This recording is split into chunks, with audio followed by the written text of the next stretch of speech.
여러분 안녕하십니까? 장유허병상입니다. 오늘은 협상에 관해서 알아보겠습니다. 자, 여러분이 집을 판다면 처음 부르는 호가는 실제 매매가 이루어질 가격에 얼마나 중요한 영향을 미칠까요? 신제품의 가격 책정은 어떻게 해야 할까요? 판촉에서 상품 개수를 제한한다면 어떤 효과가 있을까요? 협상에서 처음 제시한 액수가 협상 결과에 어떤 영향을 미칠까요? 오늘은 협상에서 처음 제시한 숫자가 의사결정에 어떤 영향을 받는지 알아보겠습니다. 데니얼 카르먼 교수는 앞에도 몇 번 말씀드렸습니다만 2002년에 노벨 경제학상을 받았던 분입니다.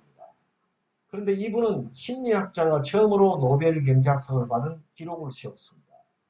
심리학의 경계를 넘어서 행동경제학 분야를 처음으로 개척한 천재입니다.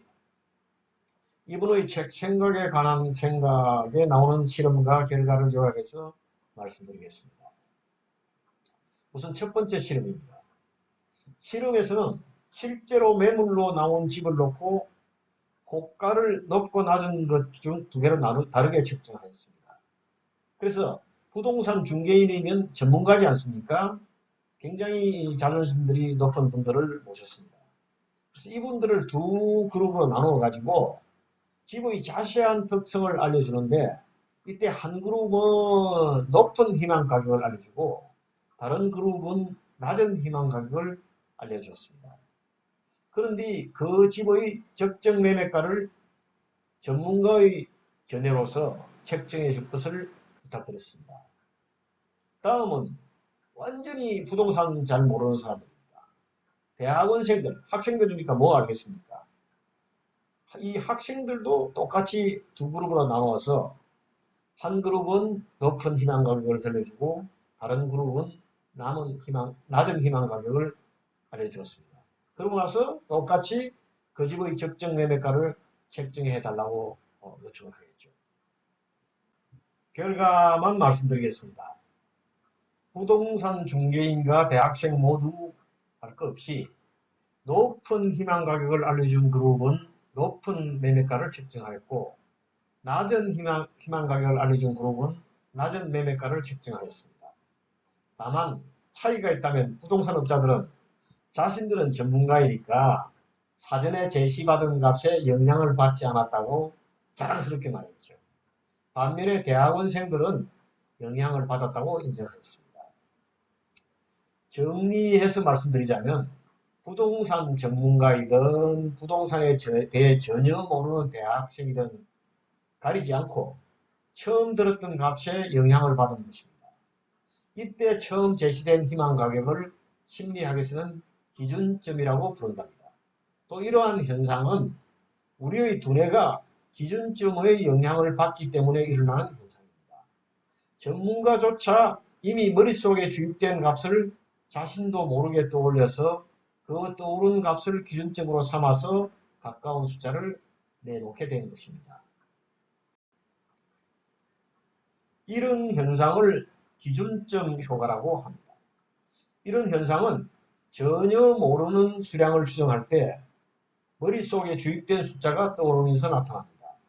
사람들은 전혀 모르는 사실이지만은 머릿속에 떠오른 값을 기준점 삼아 그와 비슷한 숫자를 추정치로 내놓은 것입니다. 같은 집이라도 표시 가격이 낮을 때보다 높을 때 더 가치 있어 보이는 것도 합천 이치로 설명할 수 있습니다. 소위 기업들이 프리미엄 가격을 책정하는 이론적 근거이기도 합니다. 이때 먼저 들었던 숫자는 일종의 암시로 작용합니다.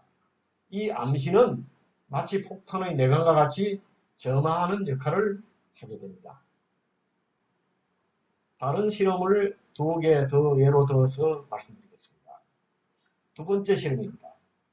마트에 가면 간혹 오늘에 한해서 몇 개까지 얼마 하고 광고하는 문구를 봅니다.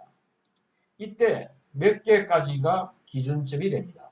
이때 기준점 효과가 왜 효과적인 마케팅 수단이 되는지 실험을 해보았답니다.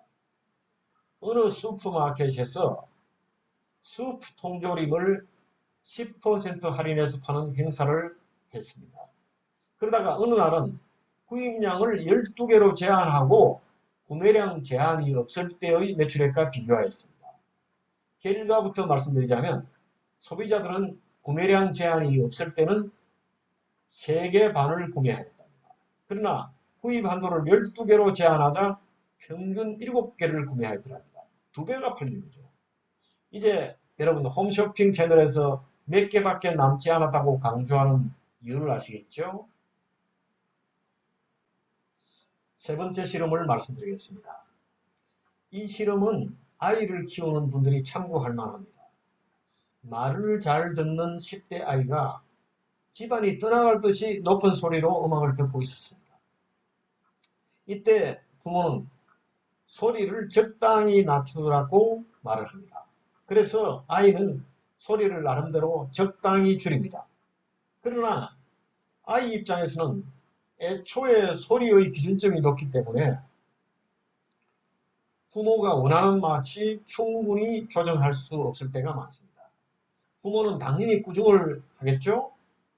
그러나 이런 원리를 모르는 아이는 부모가 내 노력을 알아주지 않는다고 서운하게 생각하기 쉽습니다. 이렇게 처음 던지는 기준점이 강력한 효과를 냅니다. 그러면 협상에서 기준점 효과를 없애려면 어떻게 해야 될까요? 어려운 문제죠. 상대방이 터무니없는 제안을 내놓으면 이쪽에서도 똑같이 터무니없는 제안으로 맞받아쳐야 할까요? 많은 사람이 그렇게 할 것 같습니다. 그러나 캐너먼 교수는 학생들에게 협상을 가르칠 때 그렇게 해서는 안 된다고 가르칩니다. 협상에서 줄이기 힘든 격차를 만들어 놓으면 아예 협상이 안 된다는 거죠. 다만 상대가 제시한 숫자로는 협상을 계속하지 않겠다는 점을 상대는 물론이고 자신에게도 분명히 할 것을 권합니다. 협상에서 기준점 효과에 휘둘리지 않으려면 주의를 집중하고 기억을 더듬어서 기준점에 반대되는 주장을 찾아내고 제안합니다. 드디어 우리 시스템2가 바쁘게 움직여야 되겠습니다. 예를 들어서 협상에서 두 번째로 제안하는 사람이 상대가 받아들일 만한 최소 제안을 찾아보거나 협상이 실패할 경우에는 상대에게 드는 비용이 얼마나 될지 참고해서 거꾸로 제안을 한다면 기준점 효과는 줄거나 사라지게 될 것이라고 합니다. 일부러 반대로 생각하는 것도 좋은 방법이 되겠다고 권고하고 있습니다. 자, 그러면 지금까지 말씀드린 것을 정리해서 오늘 우리가 나누어 가질 것을 말씀드리겠습니다.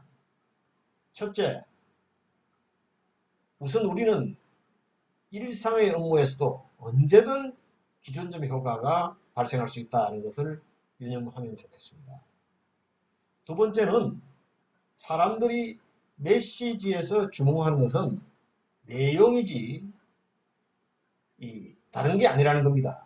복잡하게 생각하지 않는다는 거죠. 그 내용은 이용 가능한 모든 정보에서 나오는데 심지어 그 정보가 양적으로나 질적으로 빈약해도 전혀 개의치 않는다는 겁니다. 그냥 얼른 떠오르는 대로 한다는 거죠. 그래서 우리가 알아야 될 것은 계획을 세울 적에 그것은 어디까지나 최선을 가상한 우리의 시나리오, 우리 희망사항에 불과하다는 거죠. 그래서 실제 나중에 어떻게 될지를 예측할 때는 우리가 계획할 때 세운 그것을 기준점으로 삼지 마라. 반대로 계획이 어떤 식으로 틀어질지 생각해 보는 것이 좋겠다는 근거이기도 합니다. 이상 말씀드린 것을 기준으로 해서 저는 앞으로 새로운 습관을 갖도록 노력하도록 하겠습니다. 주변에는 협상할 일이 굉장히 많습니다. 크게는 뭐 집을 판다든지 혹은 작게는 아주 사소한 결정에까지 기준점 효과가 영향을 미치는 일들이 많습니다. 그런데 이 기준점 효과에 휘둘르지 않으려면 기준점에 대해서 반대되는 주장을 찾아보자고 하겠습니다. 아, 솔직히 나도 좀 이걸 이해하려면 좀 더 고민해 봐야 되겠는데 불확실하게 이야기하는 거니까 앞으로 뭔가 내가 어떤 기준점 상대방이 뭔가 제시할 적에 상대방의 입장에서 반대로 한번 생각해 보는 것도 어떨까 하고 생각됩니다. 여러분 감사합니다. 오늘 하루 잘 보내시고 즐거운 내일 맞기 바랍니다.